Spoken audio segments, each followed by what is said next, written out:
cette exposition universelle de Milan, Nourrir la planète, en fait, est réduite, m'a-t-il semblé, à un parc d'attractions touristiques et à une sorte de grande foire agroalimentaire mondiale.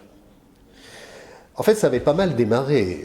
C'est que il y avait un effort qui avait été fait par les différents pays du monde qui allaient exposer pour se mettre d'accord sur un seul et même thème très important pour notre avenir, nourrir la planète, l'énergie pour la vie.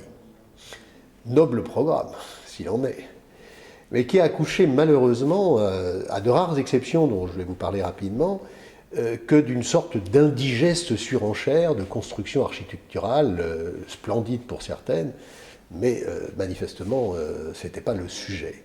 Et dans le fond, en fait, rien ne permet vraiment de distinguer cette exposition universelle d'une foire commerciale.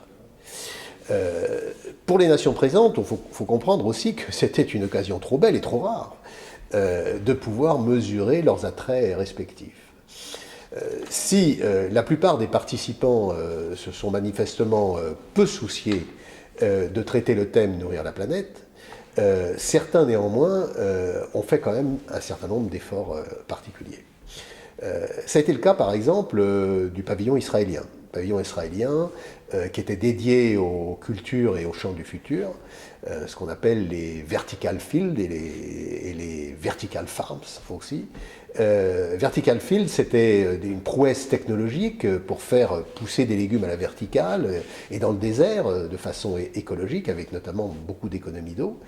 Et les vertical farms qui étaient très présentes dans l'exposition avec des salades, des choux qui grossissent en hauteur et qui offrent des alternatives très intéressantes également pour économiser l'eau.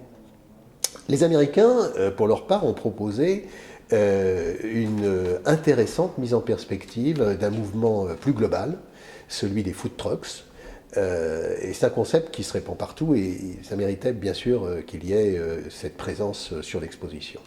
Et puis je crois qu'il faut quand même noter, sans faire cocorico, mais le pavillon France, parce que la France s'est efforcée de développer un certain nombre de choses, outre le bâtiment qui était magnifique, qui était un bâtiment territoire, c'est-à-dire c'est un territoire, un paysage inversé de 3600 mètres carrés, mais surtout une vidéo de très grande qualité qui posait véritablement clairement, de façon didactique, les différents aspects des processus de production qui sont délétères sur lesquels notre système agroalimentaire actuel nous emmène.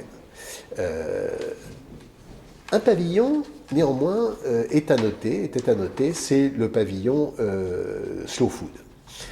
Là, véritablement, c'est lié au mouvement Slow Food, mais c'était le seul qui véritablement a traité le problème de A à Z. Slow Food est un mouvement de résistance contre le fast-food, comme son nom l'indique, qui est né dans les années 80 et qui est devenu en quelques années assez influent et qui a fait, à l'occasion de cette exposition, une remarquable synthèse de pédagogie qui était illustrée, qui était très accessible au plus grand nombre pour traiter de cette problématique. Mais effet symbolique qui montre bien tout l'enjeu et la façon dont ça s'est articulé, le pavillon McDo était en face du pavillon Slow Food. Un symbole s'il en était. En fait, c'est une question urgente à l'heure d'une démographie galopante. On va être très rapidement, je crois dans les années 50, on va être à plus de 9 milliards et demi d'habitants sur la Terre. Donc il va falloir nourrir toute cette population et en respectant bien évidemment les sols qui sont déjà complètement épuisés. Si l'exposition universelle de Milan est, comme on l'avait déjà dit, une sorte de répétition générale du COP21 à Paris, la grande conférence sur le climat qui doit se tenir à la fin du mois de novembre, début décembre de cette année, on a beaucoup de soucis à se faire quand on voit la manière dont ça a été traité. Je crois qu'il est important que l'on puisse prendre les leçons de toutes les erreurs qui ont été faites à Milan. Et on pourrait essayer de faire que, pour une fois, on mise vraiment sur le durable plutôt que sur l'éphémère. Voilà, donc je pense que c'est un élément majeur pour pouvoir aujourd'hui se donner en perspective tout ce qui nous concerne et qui nous permettra de gagner notre avenir.